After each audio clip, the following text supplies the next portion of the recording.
ಸ್ನೇಹಿತರೆ, ನೀವೇ ಯೋಚನೆ ಮಾಡಿ, ಒಂದು ದಟ್ಟವಾದ ಕಾಡಿನ ತುಂಬೆಲ್ಲ ಬರೀ ಹಾವುಗಳೇ ವಾಸವಾಗಿರುವಂತ ಜಾಗಕ್ಕೆ ನೀವೇನಾದ್ರೂ ಹೋದ್ರೆ ಹೇಗಿರುತ್ತೆ ಅಂತ. ಅಷ್ಟೇ ಅಲ್ಲ, ನಿಮ್ಮ ಜೀವನ ಉಳಿಸ್ಕೊಳ್ಳೋದಕ್ಕೆ ಆ ಕಾಡಿನ ಸರ್ಪರಾಜ್ ಕಣಿವೆಯಲ್ಲಿರುವಂತ ನಾಗ್ಪುಲ್ನ ತರಬೇಕು ಅಂದ್ರೆ ಹೇಗಿರುತ್ತೆ ಅಂತ ಸ್ವಲ್ಪ ಯೋಚನೆ ಮಾಡಿ. ನಾವಿವಾಗ ನೋಡ್ತಿರುವ ಮೂವಿ ಅಂತದೇ. ಖಂಡಿತವಾಗ್ಲೂ ಈ ಮೂವಿ ತುಂಬಾನೇ ಅಡ್ವೆಂಚರ್ ಮತ್ತೆ ಥ್ರಿಲ್ಲಿಂಗ್ ಆಗಿದೆ. ಅಂದಾಗೆ ನಾವಿವಾಗ ನೋಡ್ತಿರುವ ಮೂವಿ ಕಿಂಗ್ ಆಫ್ ಸ್ನೇಕ್ ಅಂತ. ಈ ಮೂವಿ ತುಂಬಾನೇ ಅದ್ಭುತವಾಗಿದೆ. ಅದರಿಂದ ಜಾಸ್ತಿ ಟೈಮ್ ವೇಸ್ಟ್ ಮಾಡದೆ ಈ ಮೂವಿಯ ಸ್ಟೋರಿ ಕಡೆ ಹೋಗೋಣ.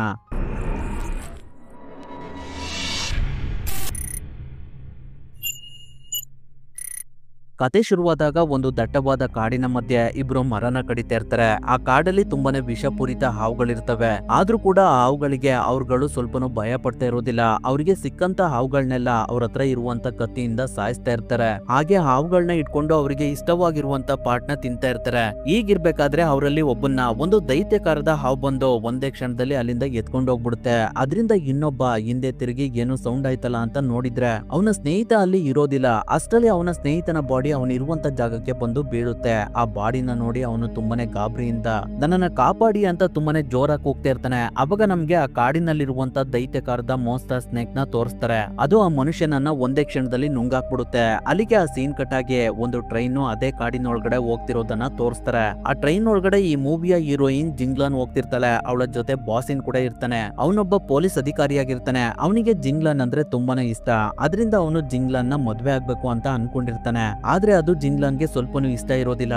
ಈಗಿರ್ಬೇಕಾದ್ರೆ ಅಲ್ಲಿಗೆ ಈ ಮೂವಿಯ ಹೀರೋ ಆದ ಮೂಶಿಂಗ್ ಹಾವಿನ ಚರ್ಮದಿಂದ ಮಾಡಿರುವಂತ ಉಪ್ಪಿನಕಾಯಿ ಹಾಗೆ ಹಾವಿನ ಮೂಳೆಗಳಿಂದ ಮಾಡಿರುವಂತ ವೈನ್ ನ ಮಾರ್ಕೊಂಡು ಅಲ್ಲಿಗೆ ಬರ್ತಾ ಇರ್ತಾನೆ. ಅವನನ್ನ ನೋಡಿದ ಅಲ್ಲಿನ ಜನಗಳೆಲ್ಲ ಇಷ್ಟೊಂದು ಕೊಳಕಾಗಿರುವಂತ ಮನುಷ್ಯನನ್ನ ಈ ಟ್ರೈನ್ ಒಳಗಡೆ ಯಾರ್ ಬಿಟ್ಟಿದ್ದು ಅಂತ ಮಾತಾಡ್ತಾ ಇರ್ತಾರೆ. ಅದೇ ಸಮಯದಲ್ಲಿ ಒಂದು ಹಾವು ಬಾಷಿನ್ ಹತ್ರ ಬಂದು ಇನ್ನೇನ್ ಅವನಿಗೆ ಕಚ್ಬೇಕು. ಅಷ್ಟರಲ್ಲಿ ಅಲ್ಲೇ ಪಕ್ಕದಲ್ಲಿದ್ದ ಮೂಶಿಂಗ್ ಹಾವನ್ನ ಹಿಡಿದು ಒಂದು ಜಾಗದಲ್ಲಿ ಬಂಧಿಸ್ತಾನೆ. ಅವಾಗ ಬಾಷಿನ್ ಅವನಿಗೆ ಒಂದು ಥ್ಯಾಂಕ್ಸ್ ಕೂಡ ಹೇಳ್ದಿರೋ ರೀತಿ ಕೂತಿರ್ತಾನೆ. ಅವನಿಗೆ ದೊಡ್ಡ ಅಧಿಕಾರ ಇರೋದ್ರಿಂದ ಸಖತ್ ಜಂಬ ಇರುತ್ತೆ. ಅವಾಗ ಅಲ್ಲಿಗೆ ಮೂಶಿನ ಸ್ನೇಹಿತ ಬಂದು ಬಾಸಿನ್ಗೆ ನಿಮ್ಮ ಜೀವ ಉಳಿಸಿದಕ್ಕೆ ನನ್ನ ಸ್ನೇಹಿತನಿಗೆ ಒಂದು ಥ್ಯಾಂಕ್ಸ್ ಕೂಡ ಹೇಳೋದಿಲ್ವಾ ಅಂತ ಕೇಳ್ತಾನೆ. ಅದಕ್ಕೆ ಬಾಸಿನ್ ಏನು ನಾನ್ ನಿಮ್ಗೆ ಥ್ಯಾಂಕ್ಸ್ ಹೇಳ್ಬೇಕಾ, ಇದೆಲ್ಲ ನಿಮ್ದೇ ಕೆಲ್ಸ. ದುಡ್ಗೋಸ್ಕರ ನೀವುಗಳೇ ಈ ಹಾವುಗಳನ್ನ ಟ್ರೈನ್ ಒಳಗಡೆ ಬಿಟ್ಟು ಇವಾಗ ಅವುಗಳನ್ನ ಹಿಡಿಯೋ ತರ ನಾಟಕ ಮಾಡಿ ನಮ್ಮ ಹತ್ರ ದುಡ್ಡಿರ್ಬೇಕು ಅಂತ ನೋಡ್ತಿದ್ದೀರಾ ಅಂತ ಬೈತಾ ಇರ್ತಾನೆ. ಅವಾಗ ಜಿಂಗ್ಲೋನ್ ಮೇಲ್ಗಡೆ ಎದ್ದು ದಯವಿಟ್ಟು ಕ್ಷಮಿಸಿ, ನನ್ನ ಹೆಸರು ಜಿಂಗ್ಲೋನ್ ಅಂತ, ನೀವು ಇವರ ಜೀವನ ಉಳಿಸಿದಕ್ಕೆ ತುಂಬಾನೇ ಧನ್ಯವಾದಗಳು ಅಂತ ಹೇಳ್ತಾಳೆ. ಹಾಗೆ ಅವಳು ಮೂಶಿಂಗ್ಗೆ ಥ್ಯಾಂಕ್ಸ್ ಕೊಡೋದಕ್ಕೆ ಅಂತ ಹೋಗ್ತಾಳೆ. ಅದಕ್ಕೆ ಮೂಶಿಂಗ್ ಇರ್ಲಿ ಪರವಾಗಿಲ್ಲ, ನನ್ ಕೈಗಳು ಕೊಳ್ಕಾಗಿದಾವೆ ಅಂತ ಹೇಳಿ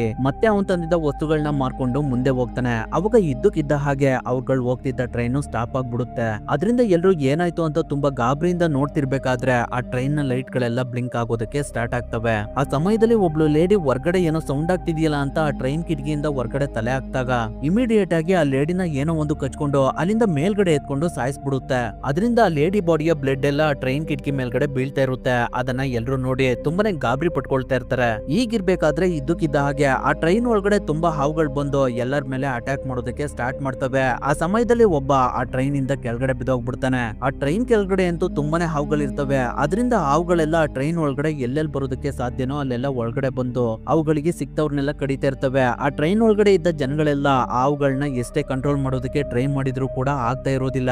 ಯಾಕಂದ್ರೆ ಅಷ್ಟೊಂದು ಹಾವುಗಳು ಆ ಟ್ರೈನ್ ಒಳಗಡೆ ಬರ್ತಾ ಇರ್ತವೆ. ಅವಾಗ ಮೂಶಿಂಗ್ ಒಂದು ಪ್ಲಾನ್ ಮಾಡಿ ಆ ಟ್ರೈನ್ ಒಳಗಡೆ ಇದ್ದ ಬೆಳ್ಳುಳ್ಳಿಗಳನ್ನ ತಗೊಂಡು ಅವುಗಳನ್ನ ಬಾಯಲ್ಲಿ ಎದ್ದು ಕೆಳಗಡೆ ಬಿಸಾಕೋದಕ್ಕೆ ಶುರು ಮಾಡ್ತಾನೆ. ಅದೇ ರೀತಿ ಎಲ್ರು ಮಾಡಿ ಅಂತ ಅಲ್ಲಿದ್ದವ್ರಿಗೆಲ್ಲ ಹೇಳ್ತಾನೆ. ಅದರಿಂದ ಎಲ್ರು ಅಲ್ಲಿದ್ದ ಬೆಳ್ಳುಳ್ಳಿಗಳನ್ನ ತಗೊಂಡು ಬಾಯಲ್ಲಿ ಎದ್ದು ಅವರ ಸುತ್ತ ಉಗಿಯೋದಕ್ಕೆ ಶುರು ಮಾಡ್ತಾರೆ. ಅವಾಗ ಅಲ್ಲಿದ್ದ ಹಾವುಗಳೆಲ್ಲ ಬೆಳ್ಳುಳ್ಳಿ ಸ್ಮೆಲ್ಗೆ ಅಲ್ಲಿಂದ ವಾಪಸ್ ಹೋಗ್ತವೆ. ನಂತರ ಬಾಷಿನ್ ಮೂಶಿನ್ಗೆ ಗನ್ನೆ ಮಾಡಿ ಇದೆಲ್ಲ ನೀನೇ ಮಾಡಿರೋದಲ್ವಾ ಅಂತ ಬೈತಾ ಇರ್ತಾನೆ. ಅಷ್ಟರಲ್ಲಿ ಅಲ್ಲಿಗೆ ಎರಡ್ ತಲೆ ಇರುವಂತ ಒಂದು ಮೋನ್ಸ್ಟರ್ ಸ್ನೇಕ್ ಬಂದು ಅವ್ರಗಳ ಮೇಲೆ ಅಟ್ಯಾಕ್ ಮಾಡೋದಕ್ಕೆ ನೋಡ್ತಾ ಇರುತ್ತೆ. ಅದರಿಂದ ಅಲ್ಲಿದ್ದವರೆಲ್ಲ ಬೇರೆ ಬೋಗಿ ಕಡೆ ಓಡೋಗ್ತಾ ಇರ್ತಾರೆ. ಆ ಮೋನ್ಸ್ಟರ್ ಸ್ನೇಕ್ ಕೂಡ ಅವ್ರ ಹಿಂದೆನೆ ಹೋಗಿ ಅದಕ್ಕೆ ಸಿಕ್ಕವ್ರನ್ನೆಲ್ಲ ತಿಂದಾಗ್ತಾ ಇರುತ್ತೆ.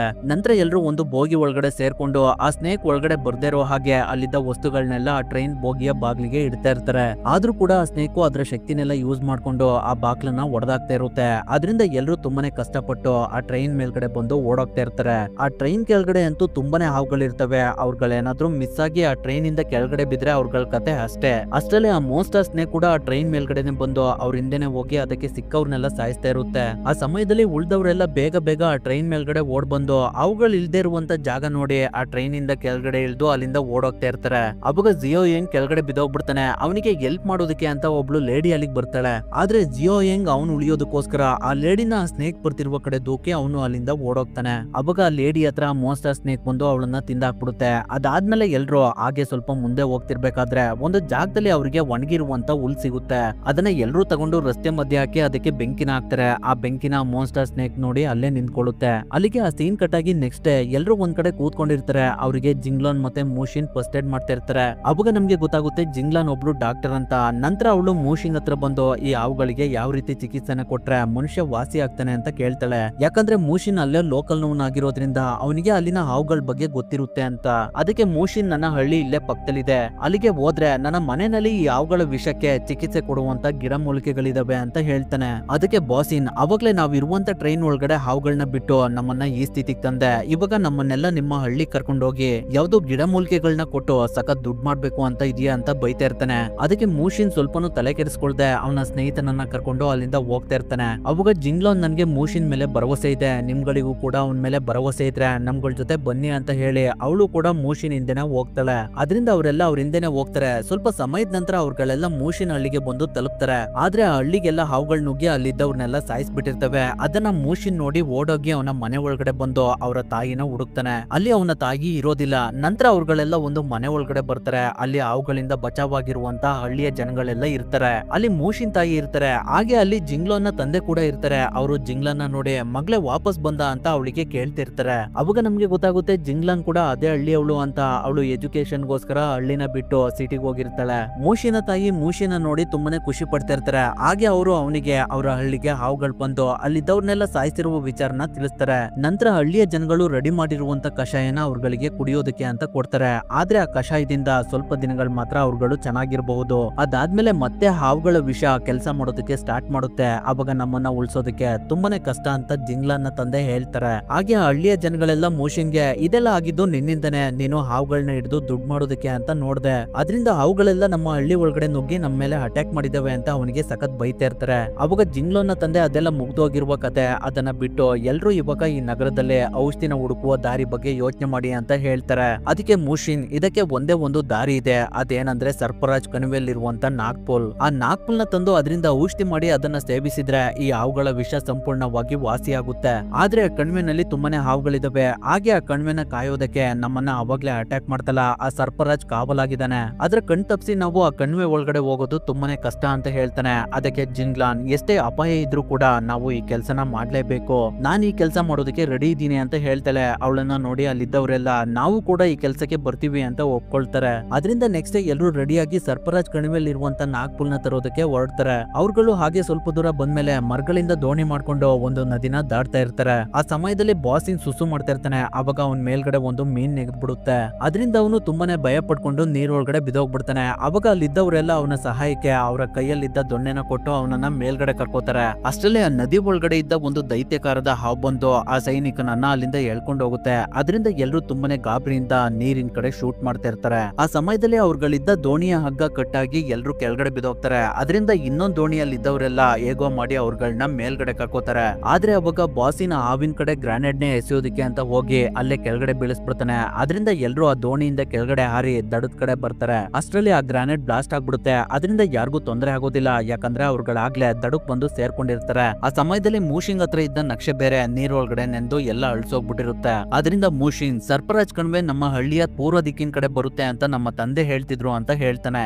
ಅದಕ್ಕೆ ಮತ್ತೆ ಅವನಿಗೆ ಬಾಸಿನ್ ಸಖತ್ ಬೈತಾ ಇರ್ತಾನೆ. ಅದಕ್ಕೆ ಮೂಶಿಂಗ್ ನನ್ ಮೇಲೆ ಯಾರಿಗ್ ಭರವಸೆ ಇದೆ, ಅವರು ನನ್ ಜೊತೆ ಬರಬಹುದು, ಮಿಕ್ಕವರೆಲ್ಲ ಇಲ್ಲಿಂದ ವಾಪಸ್ ಹೋಗ್ಬಹುದು ಅಂತ ಹೇಳ್ತಾನೆ. ಅದರಿಂದ ಎಲ್ರು ಮತ್ತೆ ಮೂಸಿಂಗ್ ಜೊತೆ ಹೋಗ್ತಾರೆ. ಆದ್ರೆ ಬಾಸಿಂಗ್ ನ ಸೈನಿಕರು ಮಾತ್ರ ನಾವು ನಿಮ್ ಜೊತೆ ಬರೋದಿಲ್ಲ ಅಂತ ಅವರು ಅಲ್ಲೇ ಉಳ್ಕೋತಾರೆ. ನಂತರ ಅವ್ರಗಳೆಲ್ಲ ಸ್ವಲ್ಪ ದೂರ ಮುಂದೆ ಬರ್ತಿರ್ಬೇಕಾದ್ರೆ ಒಂದು ಜಾಗದಲ್ಲಿ ಕೆಟ್ಟ ವಾಸನೆ ಬರ್ತಿರುತ್ತೆ. ಯಾಕಂದ್ರೆ ಅವ್ರಗಳಿರುವಂತ ಜಾಗದಿಂದ ಸ್ವಲ್ಪ ದೂರದಲ್ಲಿ ಒಬ್ಬ ಮನುಷ್ಯ ಸತ್ತೋಗಿರ್ತಾನೆ. ಅವನಿಗೂ ಕೂಡ ಹಾವುಗಳು ಕಚ್ಚಿರ್ತವೆ. ಅವನ ಡೆಡ್ ಬಾಡಿ ಇಂದಾನೆ ಅಲ್ಲಿ ಕೆಟ್ಟ ಸ್ಮೆಲ್ ಬರ್ತಿರುತ್ತೆ. ಹಾಗೆ ಅಲ್ಲೇ ಪಕ್ಕದಲ್ಲಿ ಹಾವಿನ ಮೊಟ್ಟೆಗಳಿರ್ತವೆ. ಅವುಗಳನ್ನ ಬಾಸಿಂಗ್ ನೋಡಿ ತುಂಬಾನೇ ಕೋಪದಿಂದ ಆ ಮೊಟ್ಟೆಗಳನ್ನ ಅವನ ಕಾಲಿಂದ ತುಣಿದು ಹೊಡೆದಾಕ್ಬಿಡ್ತಾನೆ. ಅದಕ್ಕೆ ಮೂಶಿನ್ ಬಾಸಿನ್ ನ ಸಖತ್ ಬೈತಾ ಇರ್ತಾನೆ, ನಿನ್ನಿಂದನೇ ನಮ್ಗಳ ಮೇಲೆ ಹಾವುಗಳು ಅಟ್ಯಾಕ್ ಮಾಡ್ತಿರೋದು ಅಂತ.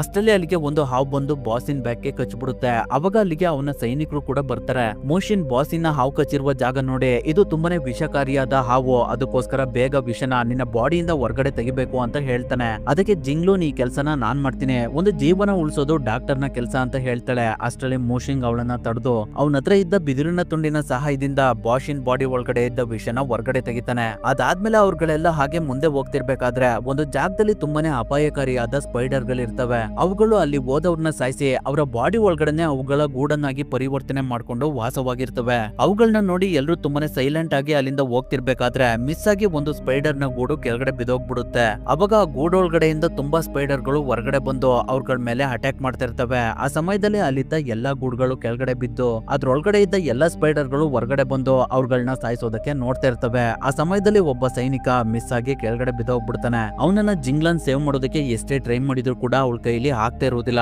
ಸ್ಪೈಡರ್ ಗಳು ಅವನ ಬಾಡಿ ತುಂಬೆಲ್ಲ ಮುತ್ತಾಕೊಂಡು ಅವನನ್ನ ಸಾಯಿಸ್ತಾ ಇರ್ತವೆ. ಆ ಸಮಯದಲ್ಲಿ ಮೂಶಿಂಗ್ ಅವನ ಹತ್ರ ಇದ್ದ ಬಂದೂಕಿನ ಮಸಿನ ಕೆಳಗಡೆ ಚೆಲ್ಲಿ ಅದಕ್ಕೆ ಬೆಂಕಿನ ಹಚ್ಚಿ ಅಲ್ಲಿಂದ ಹೋಗ್ತಾರೆ. ಅಷ್ಟರಲ್ಲಿ ಕೆಳಗಡೆ ಬಿದ್ದಿದ್ದ ಸೈನಿಕನ ಬಾಡಿನ ಸಂಪೂರ್ಣವಾಗಿ ಆ ಸ್ಪೈಡರ್ ಗಳು ತಿಂದಾಕಿರ್ತವೆ. ನಂತರ ಅವತ್ ರಾತ್ರಿ ಎಲ್ಲರೂ ಒಂದು ಜಾಗಕ್ಕೆ ಬಂದು ಸೇರ್ಕೊಳ್ತಾರೆ. ಅಲ್ಲಿ ಬರೀ ಹಾವಿನ ಚಿತ್ರಗಳೇ ಇರ್ತವೆ. ಅದರಿಂದ ಎಲ್ಲರೂ ತುಂಬಾನೇ ಭಯ ಪಡ್ಕೊಂಡು ಇದು ಹಾವುಗಳು ವಾಸಿಸುವಂತ ಜಾಗ ಇರಬಹುದು ಅಂತ ಮಾತಾಡ್ಕೊಳ್ತಾ ಇರ್ತಾರೆ. ಅವಾಗ ಮೂಶಿಂಗ್ ಅಲ್ಲಿರುವಂತ ವಿಗ್ರಹನ ಎಲ್ಲರಿಗೂ ತೋರಿಸಿ ಇದು ಹಾವುಗಳ ದೇವತೆ, ನಮ್ಮ ತಂದೆ ಹೇಳ್ತಿದ್ರು ನಮ್ಮ ಪೂರ್ವಜರು ತುಂಬಾ ವರ್ಷಗಳ ಹಿಂದೆ ಈ ದೇವತೆನ ಪೂಜೆ ಮಾಡ್ತಿದ್ರು ಅಂತ.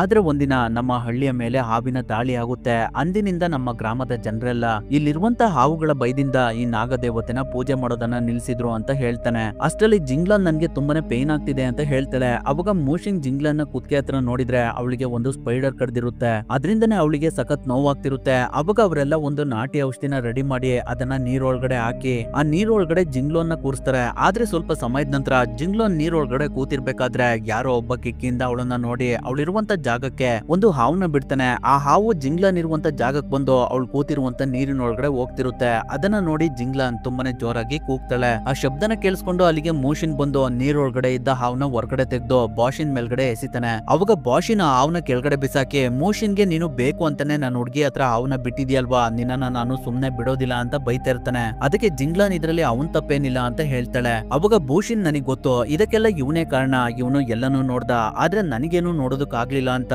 ಹತ್ಕೊಂಡು ಅಲ್ಲಿಂದ ಹೊರಗಡೆ ಹೋಗ್ತಾನೆ. ಅದಾದ್ಮೇಲೆ ಮಧ್ಯರಾತ್ರಿಲಿ ಎಲ್ಲ ಮಲ್ಗಿರ್ಬೇಕಾದ್ರೆ ಮೋಶೆ ಹಿಂಗೆ ಎಚ್ಚರಿಕೆ ಆಗುತ್ತೆ. ಅವನು ಕಣ್ಬಿಟ್ಟು ಕಿಟಕಿ ಕಡೆ ನೋಡಿದಾಗ ಆ ಕಿಟಕಿ ಹತ್ರ ಯಾರೋ ಪಾಸ್ ಆದ ರೀತಿ ಅವನಿಗೆ ಅನ್ಸುತ್ತೆ. ಅದರಿಂದ ಅವನು ದೆವ್ವ ಬಂದಿದೆ ಅಂತ ತುಂಬಾ ಜೋರಾಗಿ ಕೂಕೊಳ್ತಾನೆ. ಅದರಿಂದ ಎಲ್ರಿಗೂ ಎಚ್ಚರಿಕೆ ಆಗುತ್ತೆ. ಅವಾಗ ಏನಾಯ್ತು ಅಂತ ತುಂಬಾ ಗಾಬರಿಯಿಂದ ಎಲ್ರು ಆ ಕಿಟಕಿ ಕಡೆನೆ ನೋಡ್ತಾ ಇರ್ತಾರೆ. ಅಷ್ಟರಲ್ಲಿ ಇದ್ದಕ್ಕಿದ್ದ ಹಾಗೆ ಆ ಮನೆಯ ಡೋರು ಓಪನ್ ಆಗ್ಬಿಡುತ್ತೆ. ಅದರಿಂದ ಎಲ್ರು ತುಂಬಾನೇ ಭಯ ಪಡ್ಕೊಂಡು ಆ ಡೋರ್ ಹತ್ರ ಹೋದಾಗ ಆ ಡೋರ್ ಹತ್ರ ಒಂದು ಗೊಂಬೆ ನಿಂತಿರುತ್ತೆ. ಅದನ್ನ ನೋಡೋದಕ್ಕೆ ತುಂಬಾನೇ ವಿಚಿತ್ರವಾಗಿರುತ್ತೆ. ಅಷ್ಟೇ ಅಲ್ಲ ಅದರಿಂದ ಎರಡು ಹಾವುಗಳು ಹೊರಗಡೆ ಬಂದು ಅವ್ರಗಳಿಗೆ ಕಚ್ಚೋದಕ್ಕೆ ಪ್ರಯತ್ನ ಪಡ್ತಿರ್ತವೆ. ಆ ಹಾವುಗಳಿಂದ ಅವ್ರಗಳೆಲ್ಲ ಹೇಗೋ ಮಾಡಿ ಬಚಾವಾಗ್ತಾರೆ. ಅವಾಗ ಮೂಶಿಂಗ್ ಜಿಂಗ್ಲಾನ್ಗೆ ಏನಾದ್ರೂ ಆಗಿರ್ಬೋದು ಅಂತ ಅವಳು ಇರುವಂತ ಜಾಗಕ್ಕೆ ಬಂದು ನೋಡಿದ್ರೆ ಅವಳು ಅಲ್ಲಿ ಇರೋದಿಲ್ಲ. ಅವಳನ್ನ ಏನೋ ಒಂದು ಅಲ್ಲಿಂದ ಎತ್ಕೊಂಡೋಗಿರುತ್ತೆ. ಆದ್ರೆ ಅವಳು ಹೋದ ಜಾಗದಲ್ಲೆಲ್ಲ ಒದ್ದೆ ಆಗಿರುತ್ತೆ. ಅದರ ಸಹಾಯದಿಂದ ಮೂಶಿಂಗ್ ಜಿಂಗ್ಲಾನ ಹುಡ್ಕೊಂಡು ಹೊರಟಾಗ ಅವನಿಗೆ ಒಂದು ರಹಸ್ಯ ಮಾರ್ಗ ಸಿಗುತ್ತೆ. ಆ ಮಾರ್ಗದಲ್ಲೇ ಮೂಶಿಂಗ್ ಮುಂದೆ ಹೋದಾಗ ಅವನಿಗೆ ಒಂದು ಜಾಗ ಸಿಗುತ್ತೆ. ಆ ಜಾಗದಲ್ಲಿ ಹಾವಿನ ಚರ್ಮಗಳನ್ನೆಲ್ಲ ಸುಲ್ದು ನೇತಾಕಿರ್ತಾರೆ. ಹಾಗೆ ಸುತ್ತೆಲ್ಲ ಕ್ಯಾಂಡ್ಲುಗಳನ್ನ ಹಚ್ಚಿರ್ತಾರೆ.